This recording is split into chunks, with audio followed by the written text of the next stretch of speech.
Hello and welcome to Your Government in Action, a presentation of Bahamas Information Services. I'm Carissa Williamson. Recognizing the long-standing relationship between the Bahamas and the United States, the U.S. Embassy in Nassau hosted a 4th of July reception on June 26, 2026, bringing together various government officials and dignitaries to commemorate the United States' 250th anniversary. Tonight we mark a remarkable milestone. 250 years ago, a new nation was born. It declared that all are created equal. It declared that liberty is the birthright of every soul. And it set out to prove that a free people can govern themselves.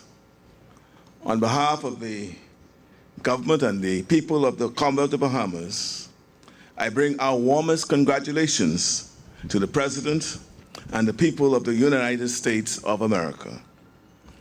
Happy Independence Day. Happy 250th birthday, America.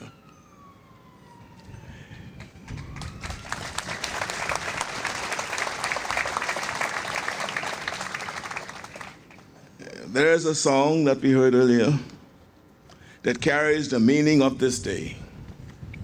You know it well, and it begins with a question.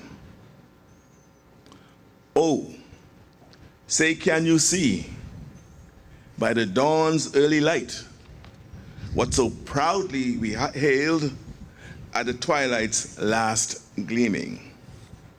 Think about where those words were born. A young lawyer named Francis Scott Key stood on a deck and watched a long night of fire. The rockets glared red. The bombs burst in the air. Through the smoke, he could not tell whether the flag still stood. He waited through the darkness. He strained his eyes against the black. And when the dawn finally broke, he looked again. The flag was still there. That is the heart of the anthem. It is written as a question. Oh, say, does that star-spangled banner yet wave? 250 years later, the answer is the same. It still waves over the land of the free, over the home of the brave. But America has never been content only to endure. America has always dared to reach. In 1962, a young president stood before a crowd in Texas and looked up at the sky. The moon hung 250,000 miles away. No human being had ever set foot there. The path was unknown, the cost steep. And John F. Kennedy did not flinch. He told the world that America chose to go to the moon, not because it was easy. In that single moment, he summoned the grit of an entire nation. He called on ordinary people to do an extraordinary thing, and he did something larger still. He lifted the eyes of the whole world. He showed every nation, great and small, that there's always a new frontier waiting just beyond the one we know. So, Mr. Ambassador, 250 years ago, a few brave souls looked into an uncertain night and dared to believe the dawn will come. It came. A young president looked up at an impossible moon and dared to believe we could reach it. We did. That is the spirit we honor tonight. The courage to hold the line when the night is long, and the courage to reach for the frontier when no one has gone before. The flag still waves.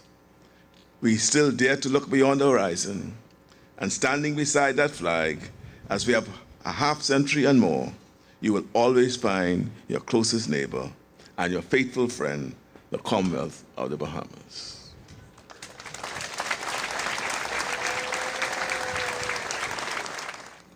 And to celebrate America's 250-year-old, two countries that have so many things similar, there's no question in my mind that the Lord had his hand when he birthed these two countries. He deserved all the glory, and so we must give it to him. The U.S. founding fathers were not perfect men, but they crafted a perfect idea, the Declaration of Independence. They took a big risk, a dangerous one. But as Reverend Dr. Martin Luther King said, the ultimate measure of a man is not where he stands in the moments of comfort and convenience, but where he stands in times of challenges and controversy. Because of the bravery of America, they put a man on the moon.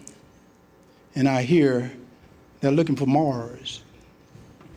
And because of the partnership between the United States and the Bahamas, they put the first Bahamian in space.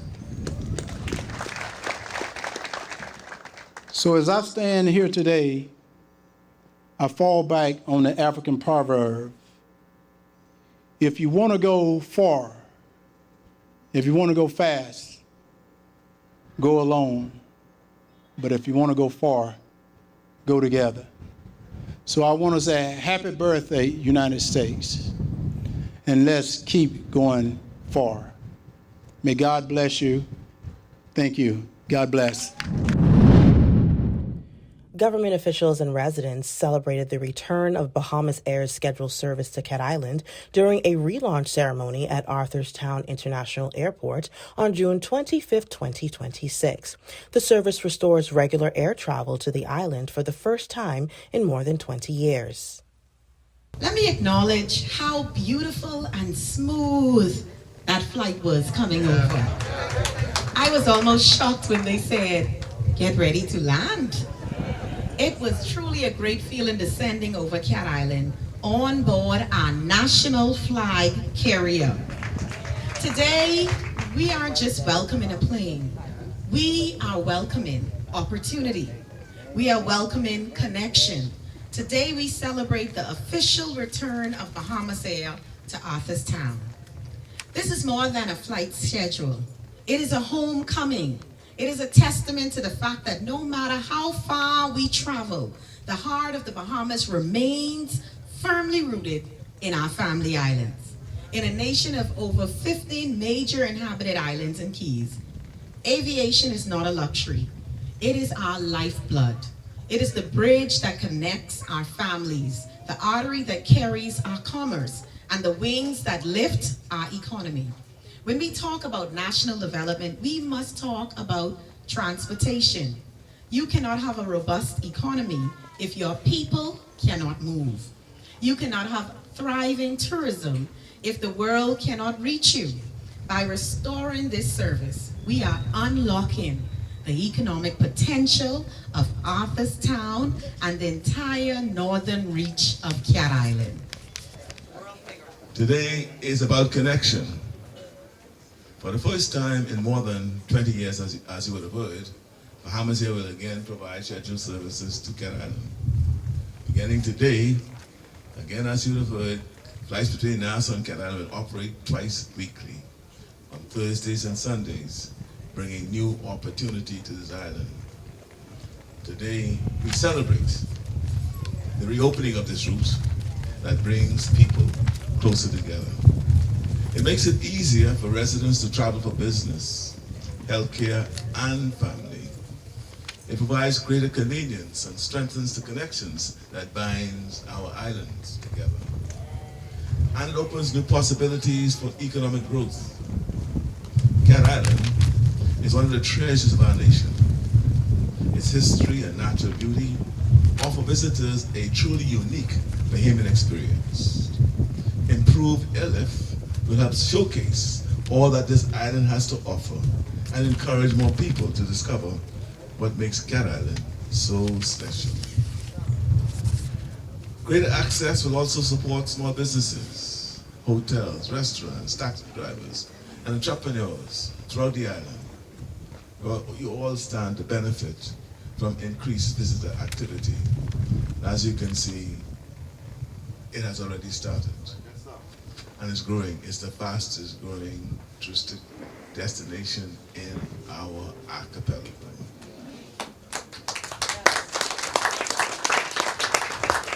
And I have to put this little plug in. Over the last several months, the administrator and his town planning team would have been sifting through and approving an average of 20 new homes building here in Canada.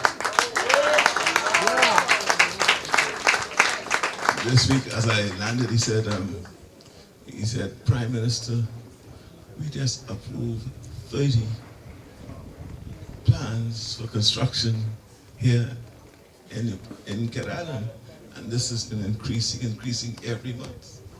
So that tells you what's going on. So I asked him, when you see him came over to me just now, I said,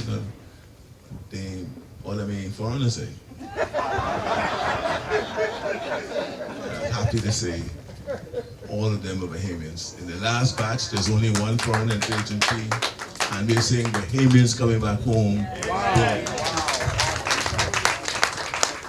So as more people discover Cat Island, local businesses have a real opportunity to grow, as you would have seen from the example just given. This initiative here reflects my administration's commitment to ensuring that every island shares in the benefits of national development. As we continue building on progress, we are investing in increased airlift capacity, modern airports, and transportation infrastructure throughout our archipelago to create opportunities and improve the quality of life for all. The government's 2026-2027 budget projects a fiscal surplus while introducing measures to ease the cost of living and support economic growth. This, according to Minister of Finance, the Honorable Michael Halkitis, during his contribution to the 2026-2027 budget debate in the House of Assembly on May 27, 2026. Madam Speaker, the 2026-2027 budget estimates for total revenue amounts to $4.4 billion, or 23.6% of GDP. Total expenditure is estimated to amount to $4.1 billion, or 22.4% of GDP.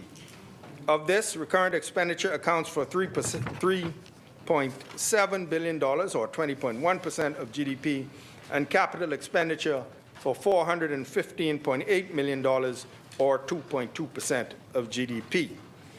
The fiscal surplus is estimated at $223.1 million, or 1.2% of GDP, with the primary balance showing a surplus of 5.2% of GDP. Given this, the debt-to-GDP ratio has been projected at 59.9% of GDP at the end of fiscal year 2026-2027, which will be June 30th, 2027. Madam Speaker, while this surplus is lower than previously projected in the Fiscal Strategy Report 2025, the revision reflects a changing global and domestic environment. Ongoing tensions in the Middle East have increased uncertainty, particularly around energy and import costs. At the same time, we have made the deliberate decision to strengthen our healthcare system, including increased support for the Public Hospitals Authority and further investment in hospital services. These are necessary and responsible choices. Although they have narrowed the surplus, the fiscal position remains positive, underscoring this government's continued commitment to sound financial management while prioritizing the needs of the Bahamian people. Madam Speaker, beyond the numbers, this budget is defined by the policies that support it. It is through our revenue measures that we ensure fairness, protect the tax base, and create the conditions for sustained growth and opportunity. I now turn to some key revenue measures. Madam Speaker, this year's revenue measures are structured around 5 pillars of reform. cost of living relief and social equity, fair and modern revenue system, compliance, enforcement, and revenue protection, modernization and ease of doing business, and service sustainability and fair contribution. These pillars reflect a deliberate shift in our approach from isolated adjustments to a coordinated strategy that improves fairness, strengthens enforcement, and modernizes the system as a whole. Cost of living relief and social equity. Madam Speaker, we begin with opportunity. We are therefore extending VAT relief for first-time homeowners by expanding zero-rated treatment to include multi-unit properties such as fourplexes, triplexes, and duplexes, where at least one unit is owner-occupied.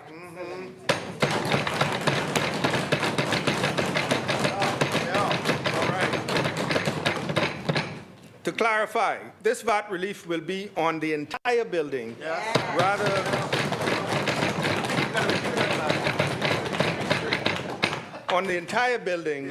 rather than just a portion where the first-time homeowner resides. This reform reduces the upfront cost of home ownership, supports small-scale investment and rental income, and reflects how Bahamians are increasingly entering the housing market today.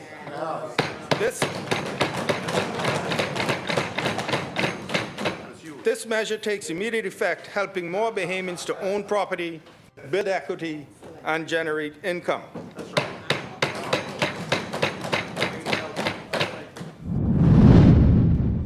More of Your Government in Action when we return.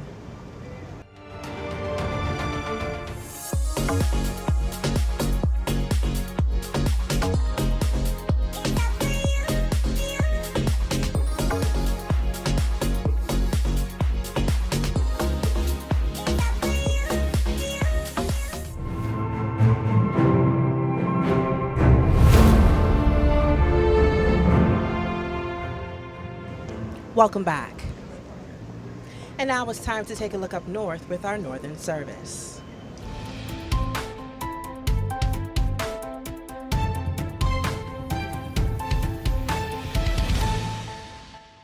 Minister of National Security, the Honorable Miles LaRota, says his ministry is taking steps to modernize and govern the private security industry of the Bahamas and calls upon all security companies to work along with his ministry for the overall security of all Bahamians. The third annual Private Security Awareness and Protection Seminar was held at the Pelican Bay Resort in Freeport on Friday, June 26.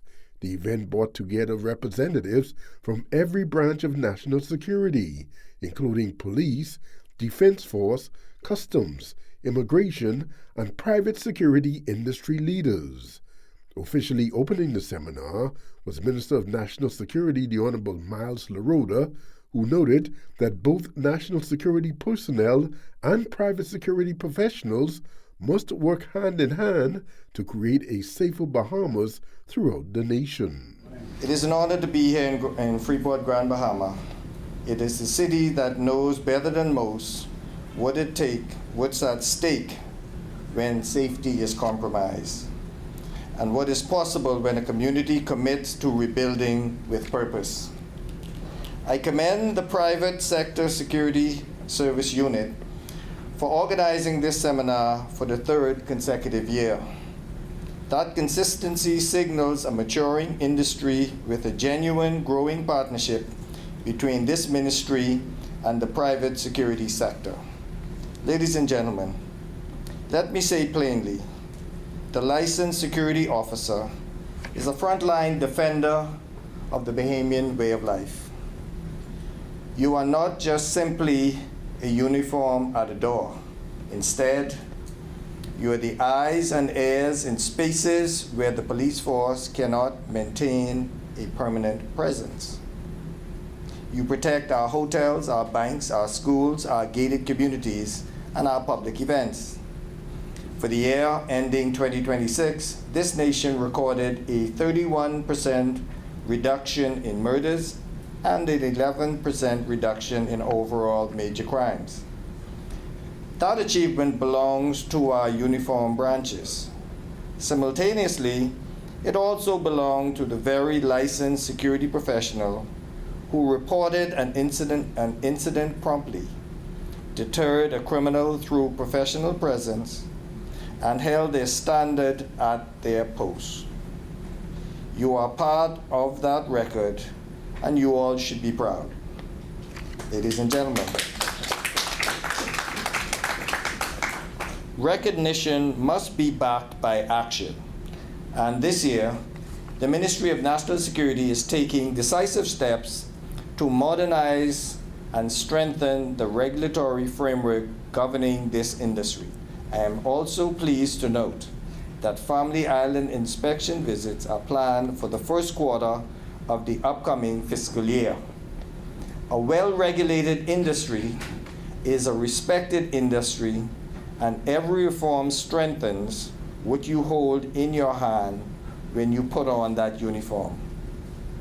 To complement, amendments to the Security Guards Act are also being advanced, with completion anticipated by the end of 2026.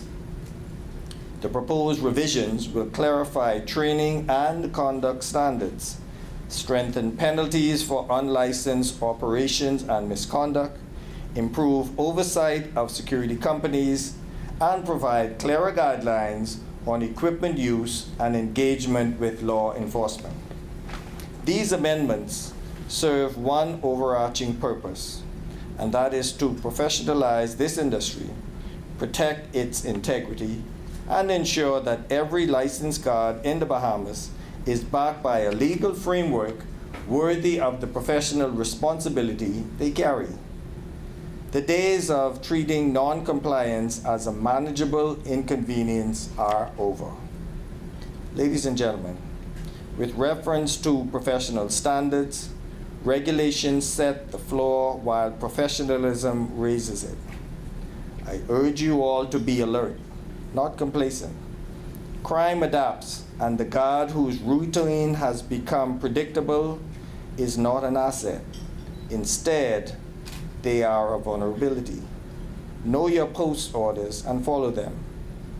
Improvising introduces unpredictability into a system that depends on reliability.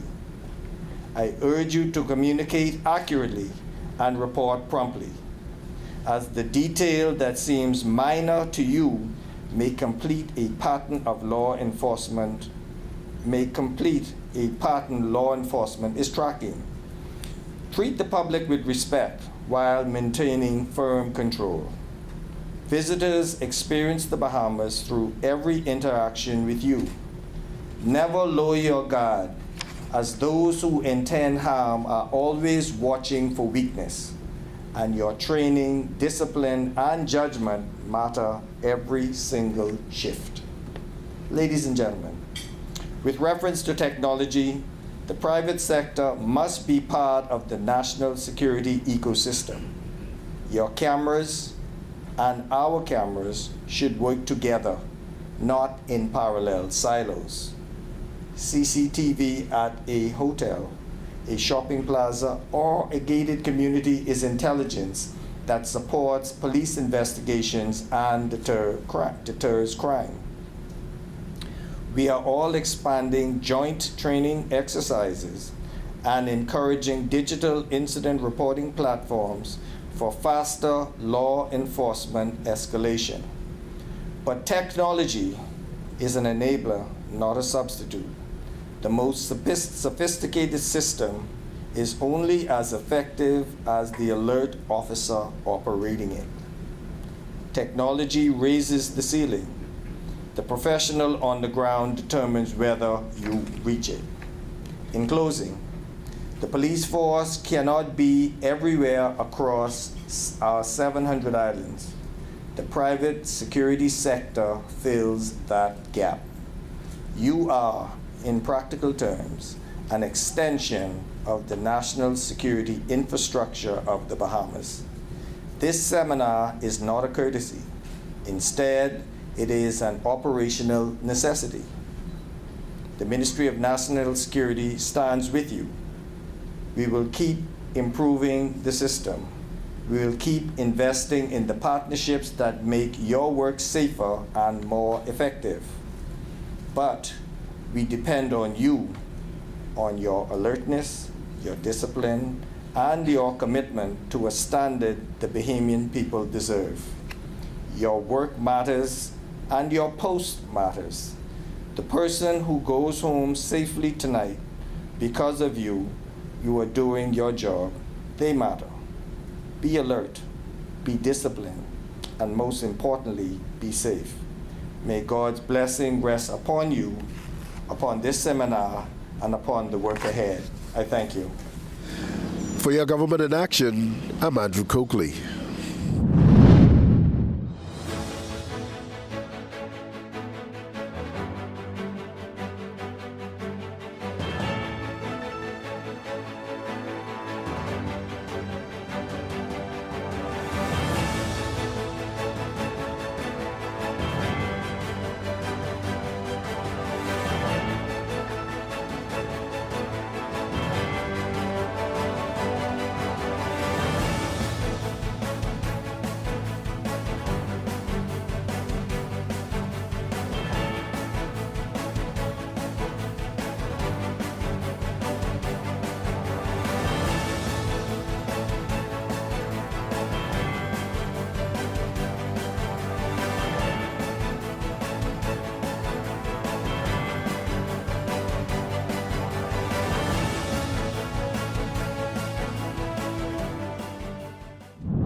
During his contribution to the 2026-2027 budget debate in the House of Assembly on June 17, 2026, Minister of Transport the Honorable Leon Lundy outlined plans to modernize transportation services through reforms, digital upgrades, and investments in the Road Traffic Department. Madam Speaker, this government came to office with a clear conviction that development must be shared across this nation, and that the promise of Bahamian prosperity must reach every rock, every key, every settlement in this archipelago. The Ministry of Transport is more than perhaps any other ministry, the instrument through which that conviction becomes a lived reality. Think about what transport touches: every vehicle on every road, every boat in every harbor, every mailboat leaving Porter's Key, every letter delivered to a family island post office, every forecast that warns a fisherman to stay ashore, every aircraft investigated for safety, every ship registered under our flag sailing in waters around the globe. This ministry is out there, on the roads, on the water, in the air, and on the islands, every single day. The ministry's recurring allocation moves from approximately $14.8 million in the prior fiscal year to an estimated $15.1 million for 2026-2027 budget. Beyond that figure stand 5 core departments: a National Maritime Authority, a mailboat network, and a legislative agenda, and I am proud to lay this before this House. Madam Speaker, in sheer scale of daily impact, no agency in this ministry touches more Bahamians than the Road Traffic Department. Let me lay the numbers before this House, because they tell a story that deserves to be heard. In 2025 alone, the department processed more than 130,000 vehicle registrations, more than 100,000 driver's licenses, and it collected more than $50 million in government revenue across a network of more than 30 locations, stretching from New Providence to the Family Islands. 370 dedicated officers serve the public in those offices day in and day out. I'm Carissa Williamson, and this has been Your Government in Action, a proud presentation of Bahamas Information Services. Join us on Wednesday evenings, where we bring you highlights, coverage, and information as we continue to do what we do best, linking people and government.